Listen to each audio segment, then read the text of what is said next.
since the results has been announced, we now see that the ANC has less than the majority for the first time in South Africa's history.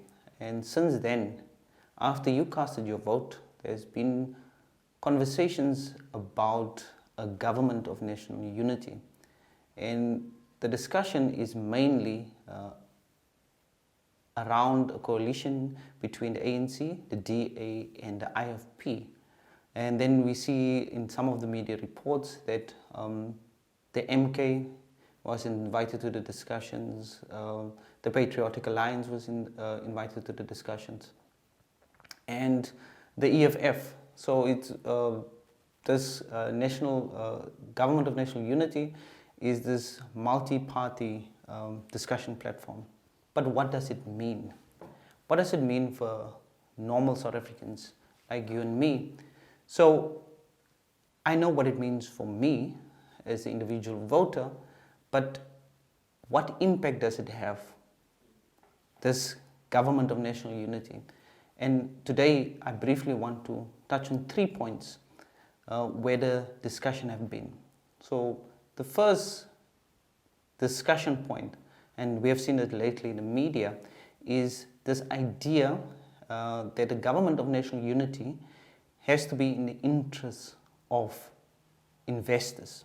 So it's all about investors.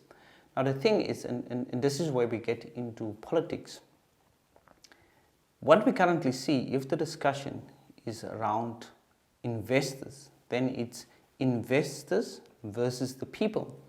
Now the democratic principle is literally based on the people shall govern.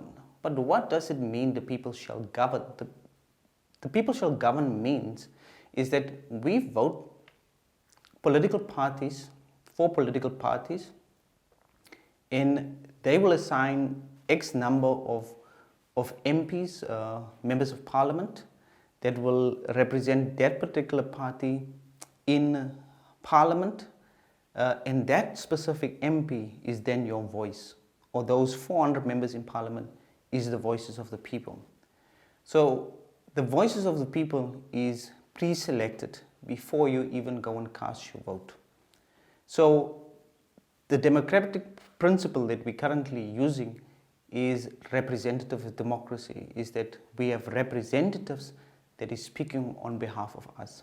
So the moment we give representatives our voice and our confidence to go and speak on behalf of us, then they can make whatever decision that they think benefit us the best and will give the best outcome for whatever agenda that we gave them. So for example, the ANC has been a party that focus a lot on marginalized groups and people that is in the working class. So their policies is in that line.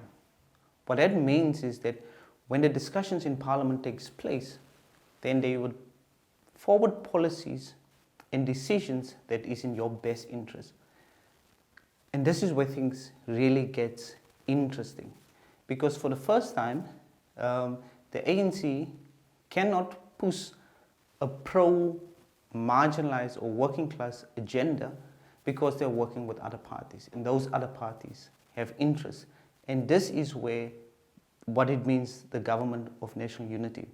So investors versus the people means investors versus the members in parliament, which brings us to the second point.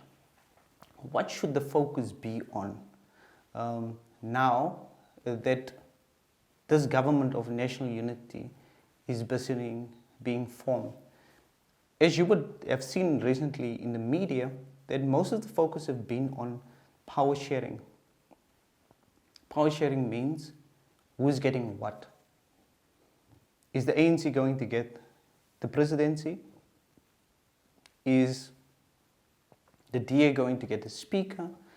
Is the IFP going to get the premiership in KwaZulu-Natal?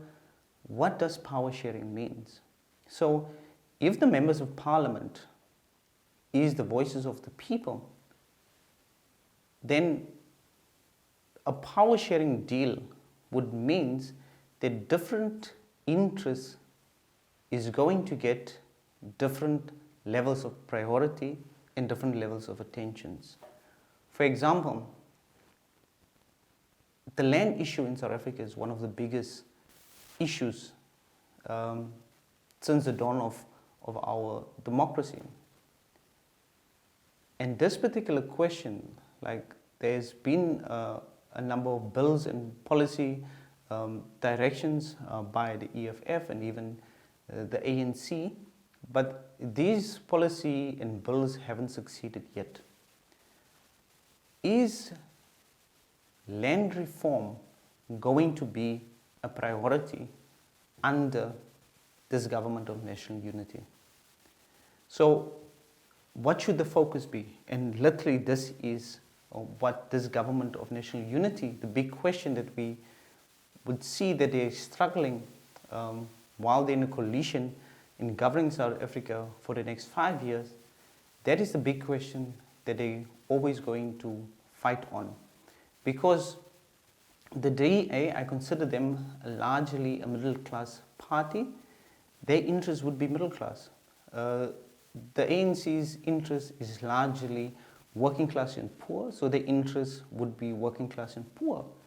But then they also have policy issues that affects the rest of South Africa and even the world, like policies of Gaza.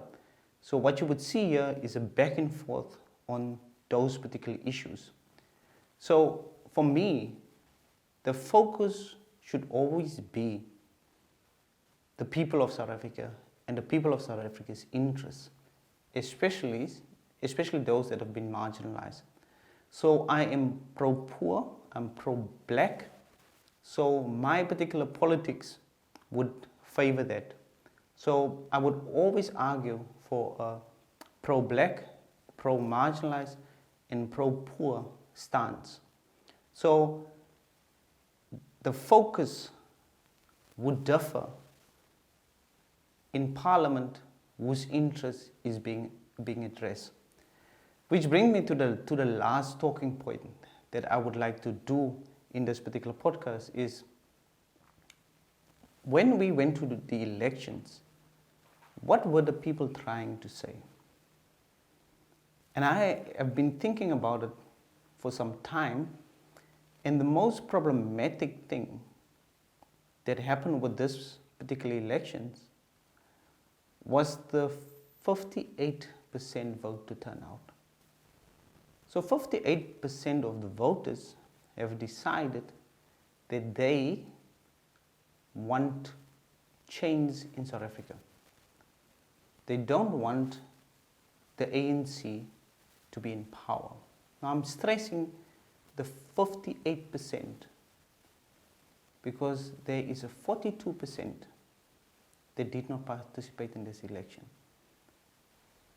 And I am more interested in what that 42%'s motivations were. Why didn't they cast their votes?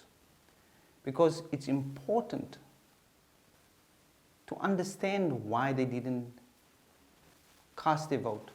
Does this mean that the choices on the table, the parties, the voices of the people that was on the ballot papers didn't represent any of their interests? And I personally don't think that's the case. I think almost all voices were representative in the ballot paper, which brings me then to a second point. Was this an issue of voter education with the electoral system that has changed recently? And I think there might be a serious or a decent case for that the IEC this time around didn't do enough voter education, and people didn't understand the new voting processes. A third reason for that might be is that there is not enough civic education anymore. And civic education means, how does government work? Why are we voting every 2 years? and why are we voting for parties and then people that we don't like get into government. Which brings me to the fourth point.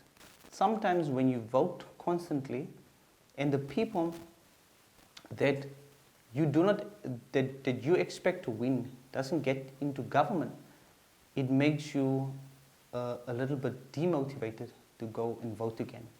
And I think that might be the case for the 42%. I think the 42% really wanted change, but they were demotivated to go and vote because there was the expectation that the ANC would win this particular election again. So what were the people trying to say? I think if we consider the 42% that didn't cast their vote, and the reason why they didn't cast their vote is maybe because they wanted change and they were demotivated to go and vote in the first place. This time around they got change. The 58% that did vote and brought about that change, that has changed. Which brings me to the conclusion. What is our expectation for this government of national unity? Because after their power sharing deal is done and completed, and we have a new president, we have a new speaker, we have new premiers, and we have members of parliament, which is our voices, which is representing our voices, what is the expectations that we have for them? They've presented their manifestos, and most of those manifestos is representative. But what is our immediate expectations for them in the next 100 years, the next 200 years, the next year, and the next 5 years? What would we like them to do for us, the voters? And I would like you to interact, share what you think, and I will reflect on this particular segment on those things that you guys are raising. Thank you very much for watching, and once again, thank you for tuning in. My name is Jacob Cloete, and this was Raw and Uncut on the Abrasive Conversations platform. Thank you.